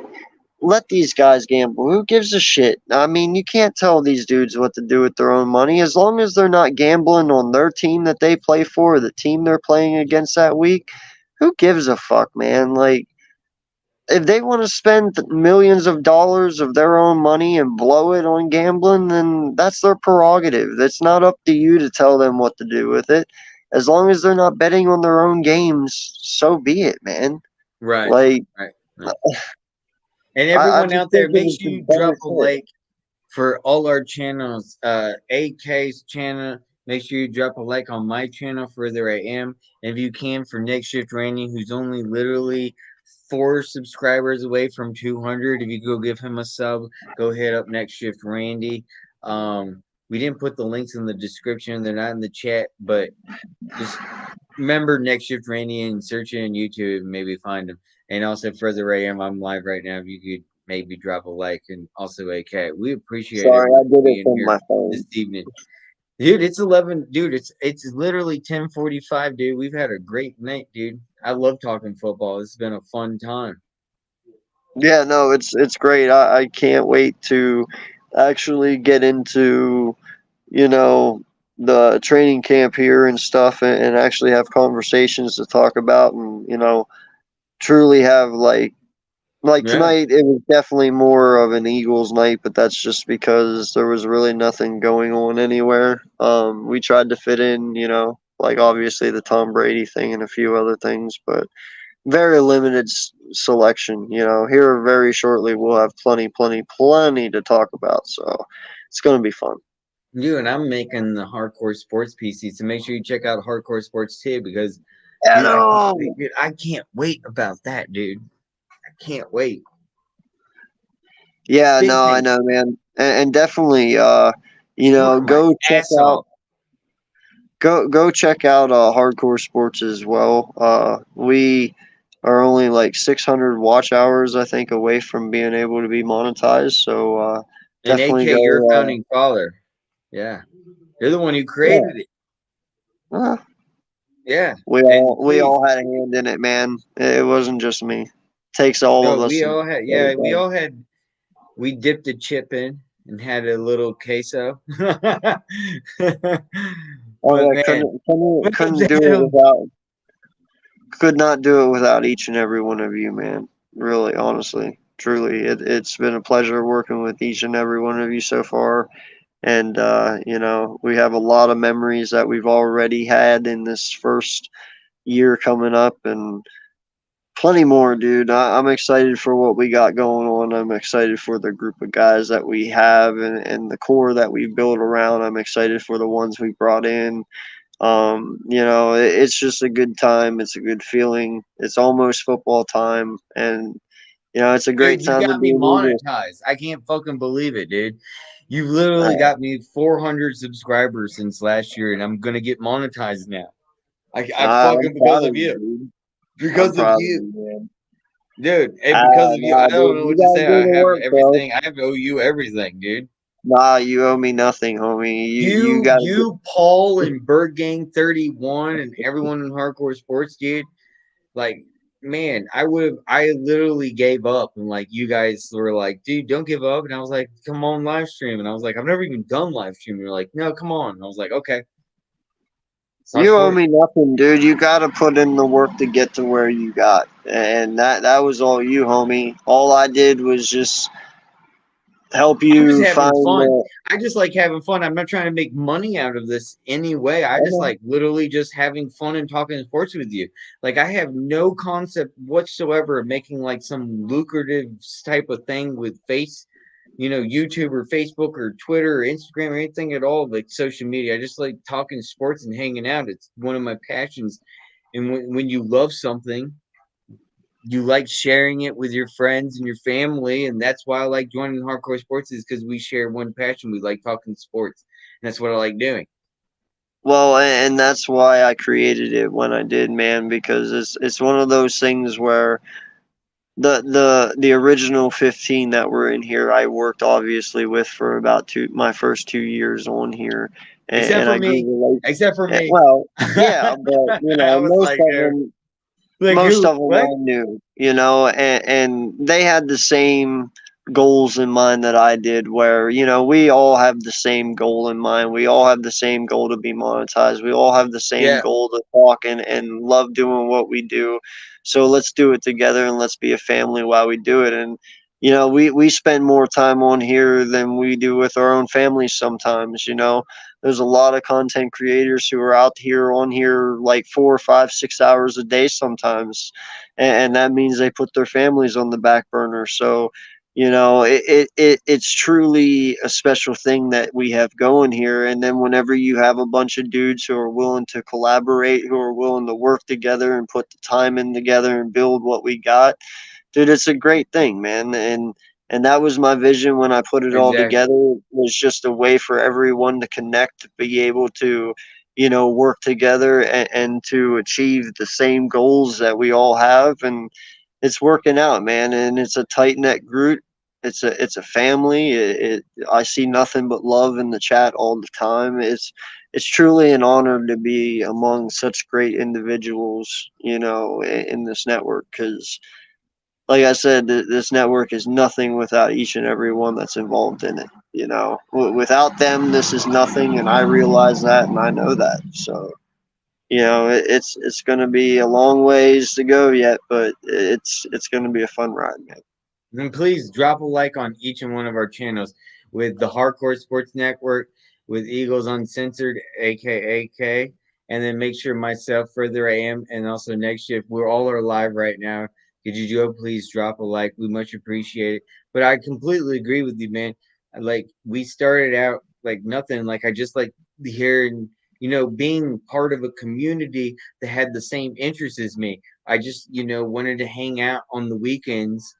You know, sometimes I wouldn't hang out with my friends. You know, we got family things, and then there would be you guys online, and I would be able to contact and hit you guys up through the you know the comments, and that's how I found out you guys, like especially AK and Mitch, and the Hardcore Sports Network, and that's how I got in part of it. You know, and ever since you guys, you know, I always have been involved and I wanted to be a part of it. And like I love always talking about sports. And I think it's one great thing to network with one another and create a great community where we can, you know, sit down and talk sports on all 32 teams. And plus not just the NFL, all sports, you know. I love all sports. I think it brings us together and it's great harmony. And I think that's one thing that's great about hardcore sports is that we find people that literally not just have one passion, but find people that have passions on each individual sport that you can, you know, find about. And that's what's great. And I thank you, AK, for making me a part of it because it's been an absolute fun ride. I can't wait. I'm building this great PC that I'm about to build. I'm getting the case next week.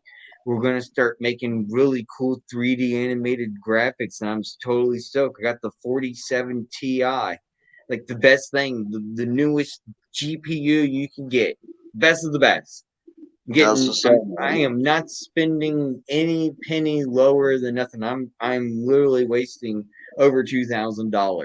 Like we were going full throttle on this. Like And I I should have appreciate done it 5 everything. years ago. It's just like I don't know why I haven't. You know, I think No, but see you that inspired me to. Honestly, I was like, dude, I have a reason to now.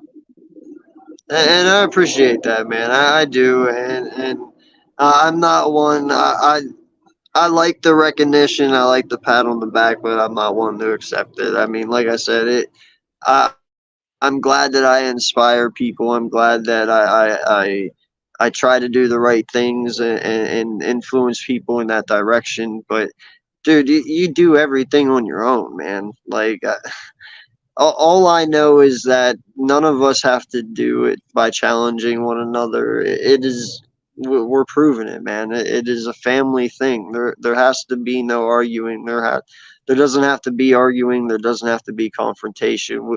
Yeah, sure, we have fun sometimes and we get argumentative, but most of Yeah, us know one another and we talk to one another 5 days a week, so we know what buttons we can push and what buttons we can't. You know, but we do it in fun. We do it to entertain. We do it because we love one another, and it's our way of showing one another that we care about one another. Sometimes you just gotta love your brother in a brother way. You know what I mean?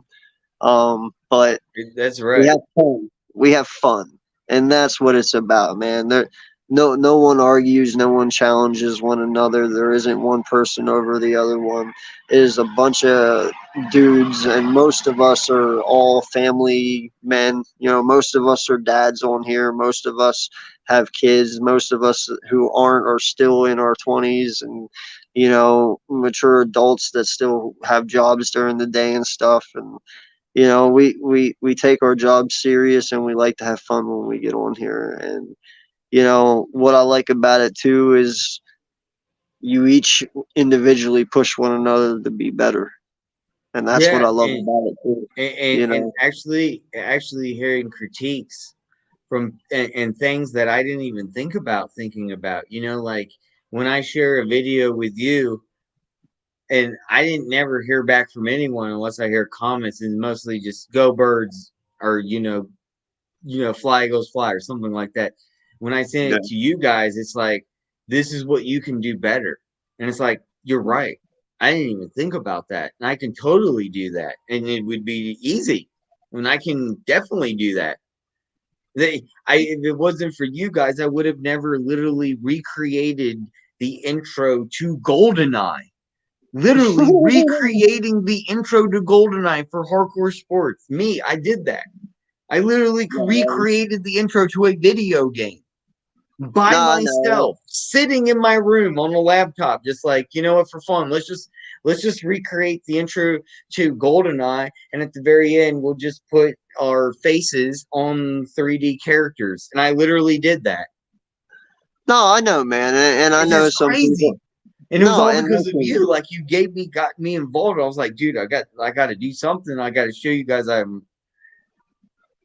no, And I was and like, this listen, is man. I fun. know.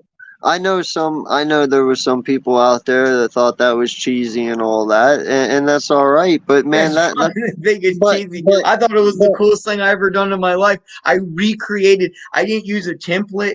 I didn't fucking go to some website and steal something and add your no faces no to it. no I no no literally no. made it from scratch I know, but that's what I'm saying. myself. Though. That we're just having fun.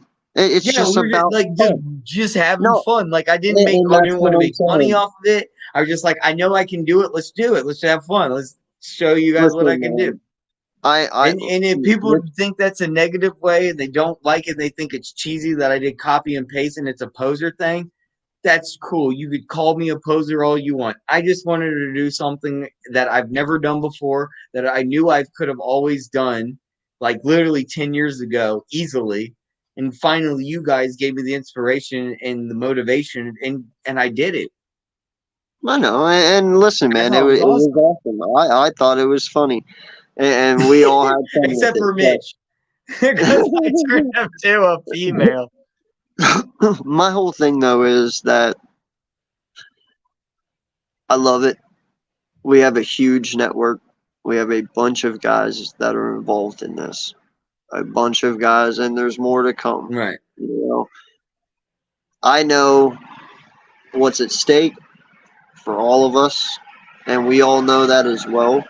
If we keep going on the route that we are going, and we keep moving the way we're moving, everything is going to be awesome. It is. It's special, man, and it's only going to Oh get yeah. better the more and more we go. So, good things to It's come. dude, and I want to thank. I just want to give a shout out to all our fans, especially everyone stuck in there and are still watching us right now, and as Yeah. likes and going to all our channels, giving a like. Dude, seriously, we're about to get monetized on Hardcore Sports because you guys are watching and giving us the hours and you giving us the subs. We're making something special happen. We're trying to literally compete against Barstool and do it the ethical way, not something, wrong. We want to talk sports the ethical way and not literally steer and be offensive to anyone in any way. You know, you want to come at us and be a troll, go ahead. You'll learn the quick way that we have easy options to get rid of you without even mentioning your name in the chat. So we're here. We're going to be here for a long time. You don't have to worry. ECG. But I'm going to be creating a lot of different things from the rareware. So if you want to do copy and paste and say all that thing, come at me personally, not at Hardcore Sports. You can find me at Further AM. So if you think that I'm doing copy and paste, just let me know personally at Further AM. You can find me on my Twitter and my YouTube. You don't have to do it. And shout out to Mitch and AK because they have nothing to do with it because I did it all. So yeah, just letting you know if you're watching right now, which I know you are because I'm living rent free in your head and Mitch's head, and I've done nothing wrong. Just hit me up, bro. Let me know what you think because I know everything you've already said, and I've ever talked to you one time in my life. That's all I gotta say. AK. Anyway, we've got plenty of NFL to talk about next week and the next weeks to come. I know you're saying it's a dry week. The next 2 weeks are going to be a little bit dry, but give that third week, we've got a lot to talk about, and that's why we're talking about this Gridiron Gazette. So, Yeah, no, man. do you guys got sports gambling in Pennsylvania? I assume so. Yeah, I don't know, man. It I don't actually gamble in sports, so I can't answer that. I would assume it is. I think it is. I'm pretty positive it is. Probably 95%. So, See, even look at this. Dolphins wide receiver Jalen Waddle on quarterback Tua. Accuracy making him even more special. Everybody's seeing it. Dude, see, Tua's here to stay. Dude, the Dolphins are set. You don't have to worry about Tua. And dude, I definitely worry Waddle. about Tua because of his concussions, bro. Like, there's only so many Well, more that's the true. kid You can got to worry take. about his concussions, I guess you could say. But I think he's fine, man, Well, for now. for now. You have to also remember how many concussions did Aikman get? And how many of them were from the Philadelphia Eagles? Well, hell, I have no idea, dude. I have no idea. Well, I already know that answer. But anyway, I don't want to, cause any harm or injury. We'll just say, I like hearing Aikman here and there on the live, but I like Romo a little bit better. But I really can't stand either or on national television giving their broadcasts on NFL. Would you, if you could replace both of those, who would you replace them with being announcers in the NFL? Well, it wouldn't be Romo, man, because I actually like Romo And a lot better as an announcer than I did a then player. Aikman. So if you wanted to replace Aikman, who would you do it with? Oh, I don't know how many people would like it, but I think it'd be awesome because I think he's fucking cool as shit. I'd put Gronkowski in there, man. Dude, that's what I was thinking. Son of a bitch. And I was I know, thinking dude, Palomalu too. Palomalu would be great. Palomalu Gronk is doesn't talk much, but amazing, dude. His Palomalu would be energy. cool. They hear the defensive side aspect.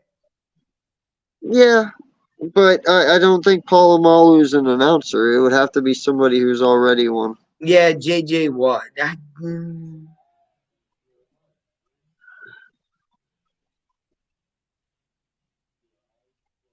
But no, I think Gronk would be an amazing person because his energy alone is infectious. So What do you think about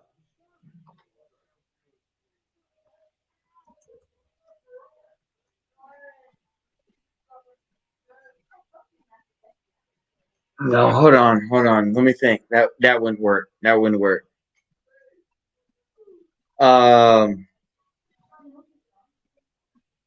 I was gonna say Ben Roethlisberger. No. No. No. No. That's not gonna work, is it? no, Ben Roethlisberger. What about David Akers, for what? announcer, NFL? Oh, I don't know. I don't even know if he is an announcer. No, you know how he did the intro for that Cowboys intro in Dallas? I just feel like he has a lot of built-up confidence. He would be the perfect guy, literally for Eagles, versus Cowboys rivalry games. Oh, yeah, no, that would probably be. Are you going to the practice game? Yes, I will be there. I'll probably be at one or two games as well. For the Eagles? Oh, yeah, for sure. I go every year. Yeah. What's the date on that?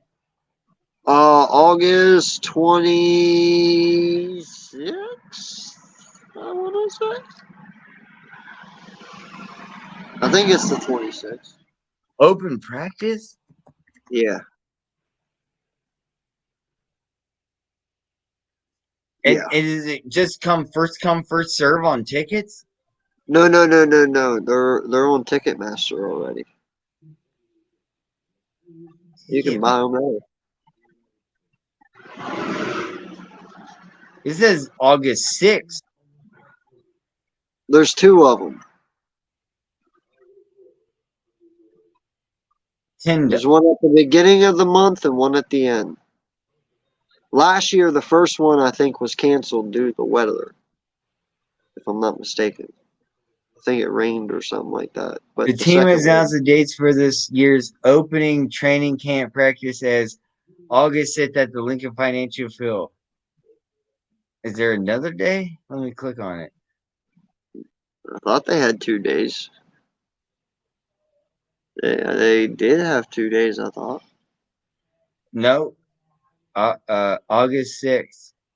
Oh, well, then I'll be down there August 6th. Seating at Lincoln will be first come, first served basis. Individuals over the age of 12 card and entry ticket. There are no ticket limitations per customers and parking parking will be free. Oh, fuck yeah. Oh, yeah, no, parking's free. But that's the thing, though. Like, once you get inside, you can sit wherever the fuck you want. You still need to buy a ticket. Yeah, you still need to buy a ticket, though. Yeah, you have to buy a ticket. I see that. No, but it's they only do. it's No, only they going to be do. on August 6th. Okay, well, they do have a VIP ticket, too, which is like $40, and that gets you on the field before the practice. Like, you can actually go down, walk on the field and shit, and hang out. Okay, let me see. Buy tickets. But listen, man, I gotta it's get on- going here. I got you. Well, that's cool, man. Yeah, looks it's pretty cheap and stuff. Only $20 a ticket. Yep. No, they're not bad at all. It's a fun time. Did you already get your ticket? Yep. I'll talk to you about it off screen. Okay. But yeah, dude, that sounds awesome. Yeah, no, it's definitely a fun time, man. I definitely recommend it to anyone who can go. It's a fun day. I might enjoy join it. you. I might join this time for the first time.